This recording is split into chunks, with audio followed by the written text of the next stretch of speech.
Boa noite, estamos de regresso com a análise de Afonso Moura, a atualidade internacional. Bom, começávamos a ver há pouco alguns excertos diferentes daquilo que foi o Super Bowl e a atuação de Bad Bunny. Vais agora analisar uma outra parte da atuação. Exatamente, ou seja, nós já vimos um vídeo em que, de facto, estamos a ouvi-la agora. E isto, como quem sabe a língua consegue perceber, é cantado em inglês. Por isso, aqui Trump não tem razão total. É verdade que a maior parte deste evento foi, em alguma medida, realizado por Bad Bunny e cantado em espanhol. Essa parte, como é óbvio, não foi compreendida por aqueles que desconhecem a língua castelhana. Mas esta parte, apesar de ter um batuque e um som clássico mais latino, foi cantada em inglês, por isso a língua inglesa também esteve presente. No entanto, nós vemos aqui uma realidade que é uma mescla em grande medida. E nós vemos que muitos estão preocupados nos Estados Unidos da América. Vemos agora Lady Gaga a dançar com Bad Bunny.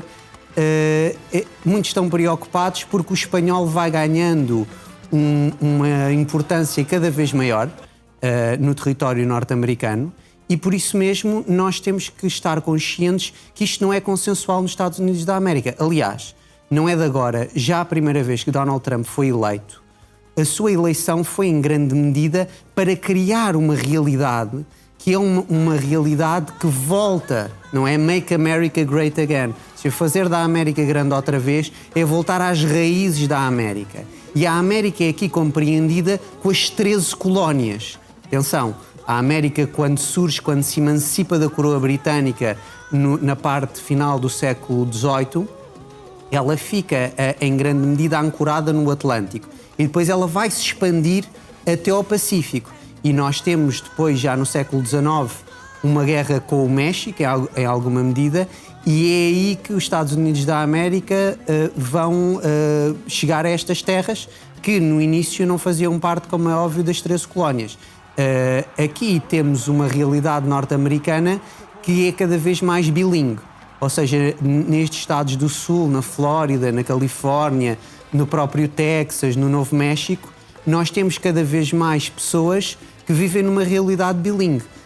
Nós temos alguns linguistas e alguns investigadores que dizem que isto até é bom para o cérebro das pessoas, ou seja, as pessoas viverem numa realidade dual em termos linguísticos, não falarem só uma língua, mas é algo que cria grande controvérsia nos Estados Unidos da América.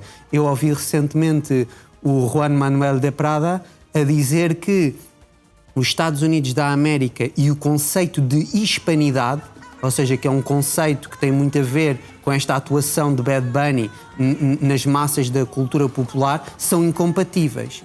Ora, nós aqui devemos sempre nos recordar, já fiz um aceno a isso, à realidade protestante da América. Ou seja, muitos americanos que têm uma via mais calvinista ou mesmo até mais liberal posteriormente, olham para isto como uma teia papista. Ou seja, esta atuação de Bad Bunny é visto como uma vingança da coroa espanhola ou mesmo do México face ao mundo anglófono e face ao mundo celto-germânico. Nós temos que compreender que a política não é só feita através das votações. As votações são, obviamente, importantes, mas a política é também feita através de cultura. E um dos elementos importantes da cultura é a língua. E nós, por isso mesmo, deparamos-nos aqui com esta realidade, que é uma realidade de choque, e os próximos anos nos Estados Unidos da América vão continuar, porque a tendência é que o espanhol vá ganhando cada vez mais importância na sociedade norte-americana. Muito bem.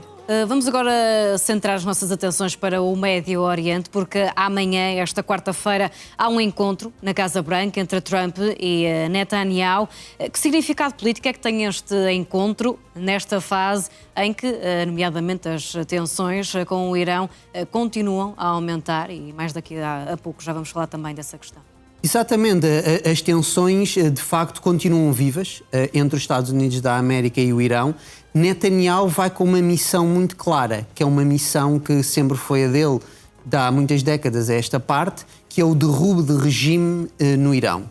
e vai tentar convencer Donald Trump. Ou seja, Netanyahu aqui vai tentar fazer uma espécie de feitiço a Donald Trump para convencê-lo a transformar-se em George W. Bush. Como nós sabemos, houve uma realidade que foi a realidade de Bush no início deste século, que é muito importante, e Trump concorreu contra o irmão de George W. Bush, Jeb Bush, da primeira vez, e pediu, de facto, aos americanos para o apoiarem, para haver um corte com esta política intervencionista no Médio Oriente e noutras partes do globo. E agora Donald Trump é apanhado por aquilo que muitos chamam, já mesmo Emmanuel Macron utilizou não há muito tempo, o Estado profundo. Ou seja, neste sentido, o Estado profundo norte-americano, uma parte desse Estado é extremamente próxima dos interesses sionistas e por isso mesmo querem a ajuda norte-americana. Porquê é que a querem? Porque o Israel sozinho não consegue fazer grande coisa. Ou seja, Israel pode ter uma capacidade de infiltração e pode ter forças importantes através da Mossad e tudo mais para fazer pressão e para criar várias subversões, mas não tem a capacidade de crítica, ou seja, não atinge o número populacional ou mesmo em capacidade bélica convencional e nuclear para criar uma mudança de regime no Irão. Por isso mesmo, pede ajuda aos Estados Unidos da América. Netanyahu vai, em alguma medida, tentar convencer Donald Trump. Donald Trump sabe que, se for convencido por Netanyahu e, de facto, quiser utilizar o seu poder bélico contra o Irão, como fez em 2025, muito cirurgicamente, quando nós nos recordamos, ou seja, foram atacados 3 pontos, tendo em conta o programa nuclear, o enriquecimento de urânio da nação persa. Neste caso, Trump vai estar, se for convencido por Netanyahu, faça um dilema. Porque ou ele faz um ataque outra vez cirúrgico e as coisas desaparecem e provavelmente o regime mantém-se, ou então ele vai ter que ordenar uma invasão do Irão. Ou seja, uma invasão aqui com aquilo que os anglófonos chamam boots on the ground, ou seja, tropas no solo. Estados Unidos da América de Trump vão ter que invadir o Irão como os Estados Unidos da América de Bush invadiram o Iraque. Porque só assim é que eu estou a ver uma capacidade. Agora aqui há outro elemento que eu acho que nós devemos ter bem em mente, é que os chineses, e a mim, nós vemos muitas notícias a circular, claro que os chineses nunca vão admitir diretamente que estão presentes na área, mas a mim não me espantaria se nós tivéssemos pelo menos um submarino nuclear chinês na área e se tivéssemos também os chineses a passar várias mensagens através dos canais diplomáticos para Donald Trump a dizer que são bastante contra uma intervenção norte-americana contra o Irão. E não são só os chineses. Os russos de certeza que farão algo do género. Agora aqui a questão é, se essa intervenção de facto se realizar, os russos e os chineses vão se chegar à frente para proteger o Irão? Ou seja, teoricamente, e aquilo que a história nos ensina, é que provavelmente não. Ou seja, os chineses e os russos jogam aqui numa lógica de proteção da Eurásia e, em alguma medida, aquilo que eles querem é dissuadir Trump de atacar. Atenção, não são só os russos e os chineses que querem dissuadir Trump de os atacar. Porque há aqui uma diferença dentro da sociedade norte-americana entre os ideólogos, ou que estão alinhados com Netanyahu, e muitos políticos, e depois os militares. Ora, os militares no Pentágono, que são pessoas extremamente competentes, de certeza que devem dizer a Donald Trump que uma operação deste género acarreta vários riscos. Riscos para as bases norte-americanas na zona, riscos também de uma escalada regional, porque uma guerra que começa no Irão pode não ficar no Irão, é uma guerra que se pode alastrar para outros países, como por exemplo o vizinho Iraque, ou mesmo o Paquistão, e nós temos aqui uma realidade que é extremamente complexa. Donald Trump, se de facto ordenar uma invasão do Irão, vai trair a maior parte da sua base e vai dar razão àqueles que disseram já há uns bons anos que Jeb Bush deveria ter sido o representante do Partido Republicano contra Hillary Clinton. Agora, nós não sabemos se Bush teria tido a capacidade de ganhar a Hillary Clinton, tal como Donald Trump o fez. Aqui também é interessante nós não nos esquecermos desta realidade que é uma realidade em alguma medida de Donald Trump, que é de corte com a política norte-americana até à data. Ou seja, Trump prometeu uma revolução que alguns analistas classificariam de populista. É verdade que Donald Trump, nós aqui em Portugal e na Europa focamos menos isso, mas, por exemplo, Donald Trump está a tomar medidas extremamente importantes a nível nacional na América, por exemplo, para os jovens poderem obter casa. Nós sabemos que é uma questão problemática também aqui em Portugal, e Donald Trump disse coisas do estilo: as casas são para as pessoas viverem, não são para os grandes grupos económicos as comprarem e depois as alugarem para fazer somas extremamente elevadas. E de facto nós aqui não temos esta ideia do Partido Republicano clássico, pelo menos do Partido Republicano antes de Donald Trump, do início deste século, muito ligado, como sabemos, à família Bush. Havia sempre aquela lógica, não é?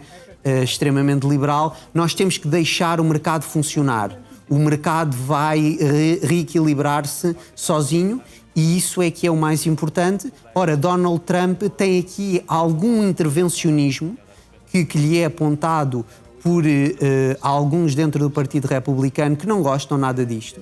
Dizem que Donald Trump vai um bocado contra a responsabilidade individual, mas é verdade que Trump tem umas políticas que acabam por ajudar. E como nós sabemos, como é que isto se liga com a política internacional e com Netanyahu? Bem, isto liga-se a partir do ponto em que, se nós deixarmos o mercado funcionar da maneira que ele quer, somente e sozinho, nós temos uma realidade que é uma realidade que vai para redes.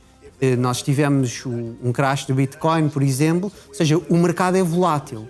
E esta realidade, em alguma medida, está aqui muito ligada a uma visão que o Charles Maurras poderia chamar de judeu-protestante, e Donald Trump, em alguma medida, aproximou-se mais, e nós há bocado estávamos a ver Bad Bunny, de um intervencionismo católico e da doutrina social da Igreja Católica. É interessante ver que mesmo a Virgem Maria foi metida numa posição extremamente importante nesta última campanha de Donald Trump, e é algo que não deve ter criado grande prazer nem a Netanyahu e nem a muitos americanos naquela linha mais protestante que nós normalmente simplificamos como evangélica. É algo que nós temos que seguir de perto, e uma coisa é certa: Netanyahu vai com uma vontade enorme de convencer Donald Trump. Conseguirá ele fazê-lo? Eu creio que para a estabilidade da região é bom que Netanyahu falhe, mas Netanyahu tem muitos elementos e é um homem persuasivo, por isso está tudo em cima da mesa.